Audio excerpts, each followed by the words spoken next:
Well, they've all been said before, all the usual, great coach, great person, but looking back on it with the experience of almost a lifetime now, I knew it then, but at 15, anyone 25 years older and with some kind of position of authority, you think someone you're going to respect and do, but looking back, he was a very easy man to respect.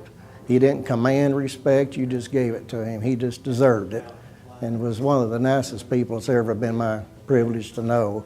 If he had any shortcomings, he might have been a little too nice to be a football coach, but luckily whatever he lacked in the mean quotient, Coach Bridger made up for, so it balanced out really nicely. And of course, Coach Bridger's a very good sport about it, and he passed on a lot of knowledge, and he was really a good coach also.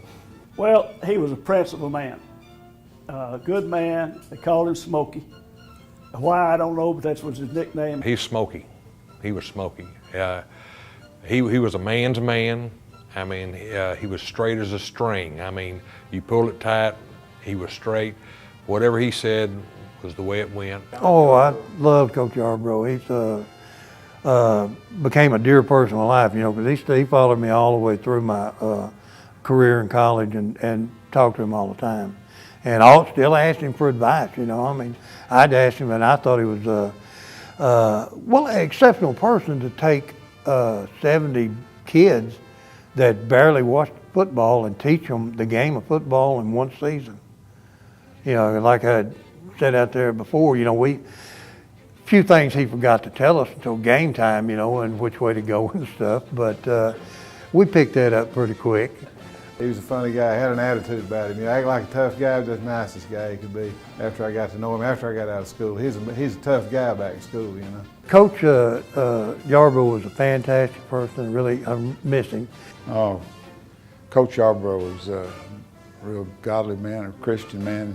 He taught good work ethic. He taught good practice, kept everybody on their toes. And of course, if you didn't, he'd get in your face. And I remember that ring he had. He'd thump people on the helmet with that ring, and that thing rang your bell. He had a college ring that was as big of a ring that anybody had saw on campus. And he would use, I guess it would be brutality today, but he would turn that ring around if someone was acting up. He would pop you on the head, and I had it done one time, and I didn't want no more. But the players with the helmets on, he would pop that, and it would ring their ears. They didn't want no part of it. He was a rough, tough, raw-boned guy. He'd turn that ring around if you was coming off field and you'd done something really stupid. He'd turn that ring around and hit you in the helmet with it. You get in trouble for that nowadays. But Well, I mainly remember Smokey Yarbrough, our coach. He was just a tremendous guy, man. He was like a father figure to us.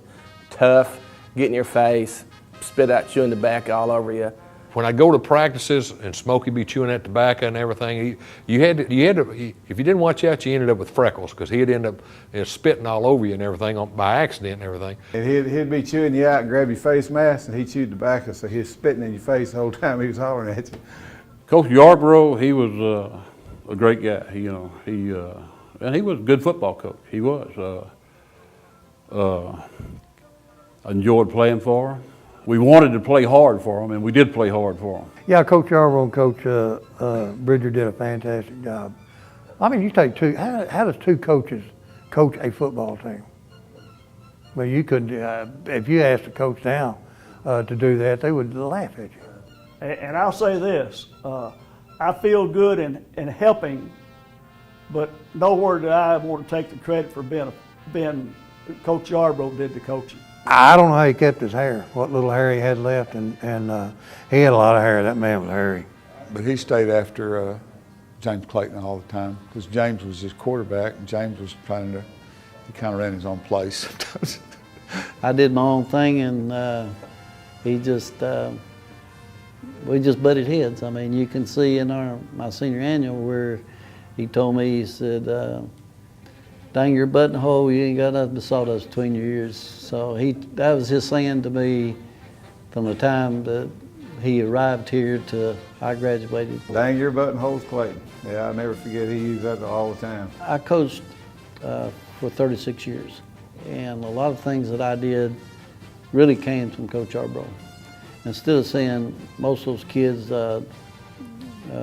dang your buttonhole or daggum your butthole. I always said dang your butt. You know, he never cussed on the football field, and those 36 years I coached, I never cussed on the football field, and I think that's one of the things that I just think that's a good trait in a football coach. Well, I feel the same way about going, you know, when I went to Arkansas State. That was new ground to me there, just like it was in Nettleton. But I wouldn't even been prepared for that had it not been for the 2 years that Smokey had worked with me here. Because when you go into boot camp and they're, you know, and especially in the Marine Corps, they're pretty hard on you. And I'd see guys that would fold up under that stuff. But you know, I learned a lot about staying with stuff and being persistent and not giving up. And I think I learned that from Coach Yarbrough because he was really serious about that. That was one thing he planted in everybody's head. Don't give up. And we didn't. All the success that I had during my coaching career is due to probably the way that he treated me and how he handled me, being as stubborn as I was, because I had a bunch of kids all those years that were basically like me. He was a top-of-the-line person. I mean, I couldn't say anything bad about him. I'm a better person to have played basketball for him and then to being around the man because he's just the type of guy that was just a good father figure. I don't think they could have got anybody better than Coach Yarbrough. Got along well with the boys, well respected by them. Never was belligerent to them. I mean, he's good for the program. He couldn't have picked a better one.